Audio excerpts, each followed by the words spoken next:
24 तास एक पाऊल पुढे. मुंबई विद्यापीठाच्या बातमीनं मुंबई विद्यापीठाच्या भोंगळ कारभाराचा आणखी एक नमुना ठाण्यामध्ये पाहायला मिळतोय. ठाण्यातलं उपकेंद्र एक पशु केंद्र झालेलं आहे की काय असं चित्र सध्या दिसतंय. विद्यापीठाच्या जागेवर अक्षरशः गाढवांची शाळा भरतीये. विद्यापीठाच्या जागेवर दारूच्या पार्ट्याही झडतात. या उपकेंद्रात म्हशींचा मुक्काम दिवसरात्र असतो. या सगळ्या प्रकरणाचा झी मीडियानं पर्दाफाश केलाय. मुंबई विद्यापीठाचा हा भोंगळ कारभार ठाण्यामध्ये पाहायला मिळतोय. मोठा गाजावाजा करून ठाण्यामध्ये विद्यापीठाच्या उपकेंद्राचं भूमिपूजन केलं खरं, पण आता या उपकेंद्राचं पशुकेंद्र बनलंय. हे केंद्र म्हणजे अनैतिक धंद्यांचा अड्डाच बनलाय. मुंबई विद्यापीठाच्या अजब कारभाराचा झी 24 तासनं केलेला हा पर्दाफाश. ही दृश्य एखाद्या पशु केंद्रातली असतील असा तुमचा समज झाला असेल, पण ऐकून तुम्हाला धक्का बसेल.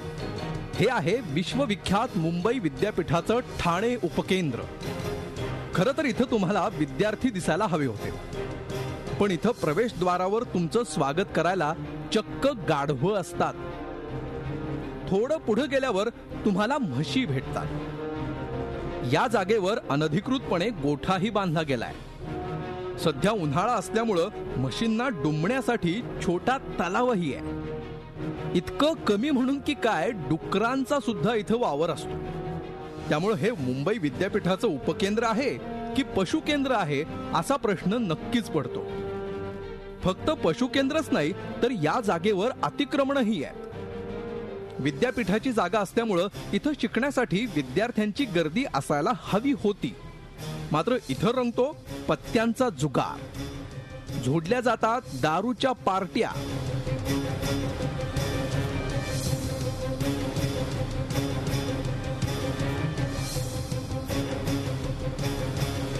ही अतिक्रमणं, अनैतिक धंदे रोखण्यासाठी सुरक्षा चौकी बांधली आहे. पण हे सगळं चित्र पाहिलं की या जागेचा उपयोग विद्यापीठानं कसा केलाय हे वेगळं सांगायला नको. बघा स्थानिक नागरिक आणि सुरक्षा रक्षक काय म्हणतायत.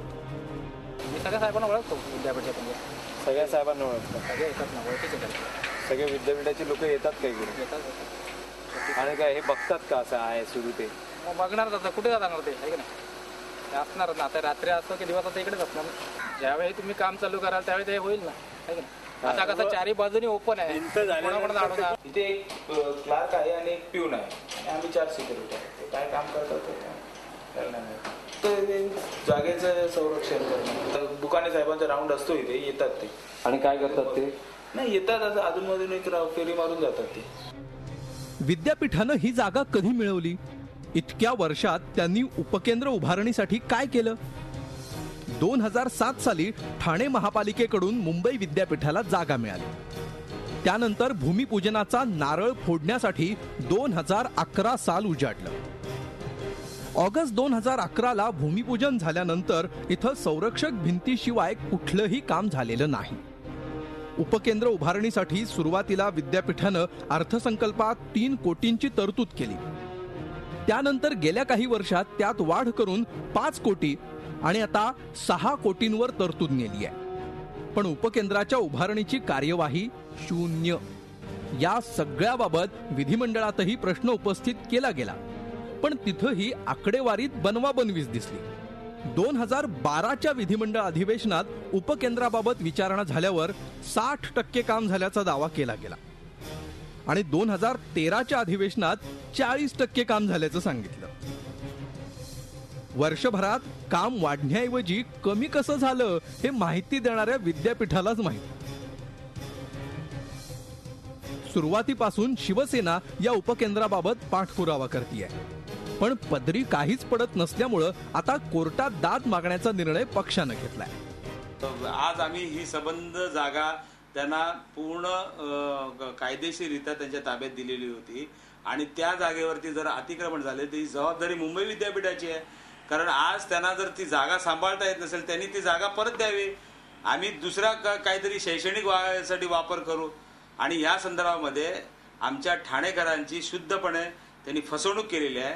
आणि या संदर्भामध्ये ह्या जर समजा या 1-2 महिन्यामध्ये त्यांनी जर काम सुरू केलं नाही तर आम्ही ह्या संदर्भामध्ये त्यांना कोर्टात खेचणार आहोत. ह्या विद्यापीठाच्या प्रश्नासाठी हे सगळे फोटोग्राफ्स, इकडची रेकॉर्डिंग आम्ही 1 वर्षापूर्वी माननीय आमचे युवा सेनेचे अध्यक्ष आदित्य ठाकरे यांनी मुख्यमंत्र्यांची भेट घेऊन त्यांना देखील दाखवलेले की असं भूखंड ठाणे महानगरपालिकेने विद्यापीठाला दिलेला आहे, पण तिथे कोणत्याही प्रकारचं काम होत नाही आहे. आम्ही राज्यपालांना देखील ते फोटोग्राफ्स आणि रेकॉर्डिंग दाखवलेली आहे, पण त्यानंतर देखील कारवाई होत नाही. कदाचित ठाणे महानगरपालिकेत युती शासनाला जाईल, त्यासाठी कदाचित जे राज्य सरकार आहे ते हे डिले करत असेल असा आमचा अंदाज आहे. 3 हेक्टर जागेवर मुंबई विद्यापीठानं सध्या फक्त 2 प्रशासकीय कार्यालयांच्या टपऱ्या उभारल्यात. या कार्यालयात टेबल, खुर्च्या, कॉम्प्युटर आहेत, पण हे सगळं साहित्य धूळ खात पडलेलं आहे. इथं विद्येची देवता सरस्वतीचं चित्र आपल्याला आवर्जून दिसतं, पण ठाण्यातल्या विद्यार्थ्यांना खऱ्या अर्थानं इथं विद्यार्जन कधी करता येईल याचं उत्तर मुंबई विद्यापीठच देऊ शकतं. पण विद्यापीठाच्या कुलगुरूंकडं तशी इच्छाशक्ती आहे काय? भोंगळ कारभाराची ही लक्तरं वेशीवर टांगल्यानंतर तरी कुलगुरू या उपकेंद्राकडं लक्ष देतील काय? दिनेश दुखंडे, झी मीडिया, ठाणे. या सगळ्याबाबत आपल्याबरोबर चर्चा करण्यासाठी आहेत मुंबई विद्यापीठाचे सिनेट सदस्य प्रदीप सावंत आणि त्याचबरोबर आपण याबाबत माहिती घेणार आहोत विद्यापीठाचे कुलगुरू आहेत डॉक्टर नरेश चंद्र त्यांच्याकडून. सर्वप्रथम प्रदीप सावंत यांच्याकडे आपण जाऊया. प्रदीपजी, काय वाटतंय, ठाणे आणि परिसरातले विद्यार्थी अगदी मोठ्या आशेने मुंबई विद्यापीठाकडे पाहत आहेत की आज ना उद्या हे उपकेंद्र उभारलं जाईल, मात्र तरी सुद्धा विलंब होतोय. जवळपास 7 वर्ष झाली आहेत जागा मिळून देखील. काय नेमकं वाटतंय, कुणामुळे हा विलंब होतोय, जबाबदार कोण आहे आणि का होतोय हा विलंब? यासाठी जबाबदार आहे राज्य शासन जेवढं आहे तेवढंच विद्यापीठ प्रशासन देखील आहे. आणि आज राज्य शासनात काँग्रेसचं सरकार असल्या कारणाने कदाचित ह्याचं श्रेय शिवसेना भाजप युतीला मिळेल. त्या कारणाने विद्यापीठ त्या सरकारच्या बरोबर जाऊन हे सगळी दिरंगाई होते आणि त्यामुळे हे उपकेंद्र लवकरात लवकर उभं राहिलं जात नाहीये. कारण ह्यासाठी लागलेला जो निधी आहे तो राज्य शासनाने उपलब्ध करून दिला पाहिजे आणि त्या पद्धतीने विद्यापीठाने हालचाल केली पाहिजे. नक्कीच प्रदीपजी, ही चर्चा आपण अशीच पुढे चालू ठेवणार आहोत. आपल्याबरोबर आहेत कुलगुरू डॉक्टर नरेश चंद्र आहेत आपल्याबरोबर. सर, काय सांगाल, हा विलंब नेमका का होतो आहे? आता 7 वर्ष झाली तरी सुद्धा मुंबई विद्यापीठाकडून काहीच हालचाली का होत नाहीत उपकेंद्रासाठी, काय सांगाल? मुंबई विद्यापीठाने आर्किटेक्ट ऑलरेडी नेमला आहे.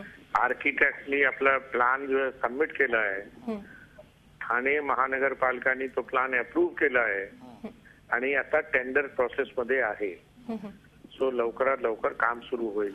टेंडर प्रोसेस मध्ये आहे हे मान्य, पण मात्र या जागेची जी दुर्दशा होते आहे, विद्यापीठाने आपला 6 कोटीची या वर्षी आपला बजेटमध्ये प्रोव्हिजन. मॅडम 2 मिनिटं या विषयावर बोलायचं आहे मला. नक्की बोला.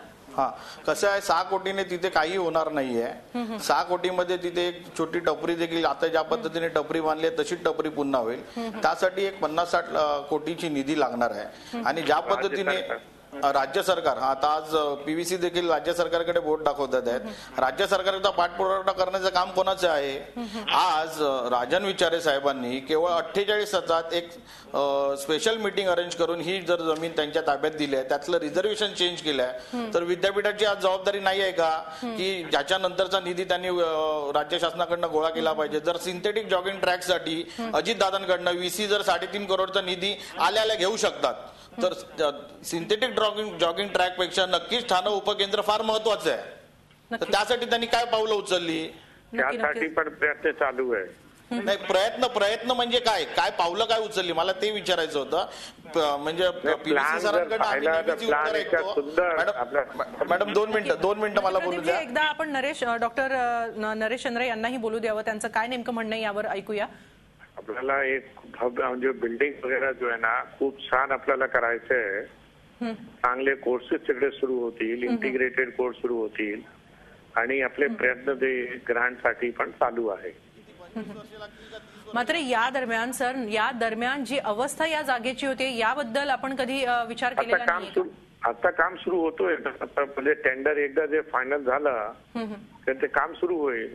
सुरुवातीला थोडा टाइम लागला, पण काम आता सुरू होईल. मॅडम मी बोलू का? हा बोला. मॅडम कसं आहे, आता जे अतिक्रमण झालंय त्याला जबाबदार कोण आहे? आता जिथे जो गोठा चालू आहे, 1 महिन्यापूर्वी स्वतः पीव्हीसी तिथे जाऊन व्हिजिट करून आले, त्यावेळी देखील ती परिस्थिती होती. त्यासाठी त्यांनी काय केलंय? हा प्रश्न माझा की त्यासाठी त्यांनी काय केलंय? तो गोठा हलवण्यासाठी किंवा तिथे जे काही अनधिकृत धंदे चालतात त्यासाठी विद्यापीठाकडनं कोणती कारवाई झालेली आहे? डॉक्टर नरेश चंद्रजी, काही याबाबत आपण कारवाई केलेली आहे का किंवा याबाबत काही तक्रार केली गेलेली आहे का? कारण त्या जागेवर अक्षरशः अनैतिक धंदे ऑलरेडी त्यावर चालू आहे, त्यावर प्रयत्न चालू आहे की कसं आपल्याला मार्ग काढता येईल, त्यासाठी पण चालू आहे. एकदा आपला बिल्डिंगचं काम सुरू झाला. पण सर हे लवकरात लवकर व्हावं असं वाटत नाहीये का? जवळपास 7 वर्ष झालेली आहेत ही जागा मिळून, मात्र तरी सुद्धा अजून काही होत नाहीये. अभी प्लान पास झाला, ठाणे महानगरपालिकांनी प्लान पास केला आहे. आताचा जो स्टेप आहे तो आहे की टेंडर एकदा क्लिअर झाला की काम सुरू होईल. नक्कीच धन्यवाद डॉक्टर नरेश चंद्र झी 24 तासशी बोलल्याबद्दल. इथे एक आणखीन प्रश्न प्रदीप सावंत यांना विचारावा वाटतो. प्रदीपजी, आता आपण कुलगुरूंचं उत्तर ऐकलेलं आहे. काय वाटतं एकूणच हे सगळं पाहिल्यानंतर उपकेंद्र लवकरात लवकर उभारलं जाईल का? थोडक्यात काय वाटतंय? नाही, आम्हाला त्यातली थोडी देखील आशा नाहीये की हे उपकेंद्र लवकरात लवकर उभारलं जाईल. त्यासाठीच आम्ही आता यापुढची लढाई न्यायालयीन लढाई लढणार आहोत. कारण त्याशिवाय हे विद्यापीठ आणि प्रशासन हे उपकेंद्र उभारतील असं आम्हाला वाटत नाही. झी 24 तास, एक पाऊल पुढे.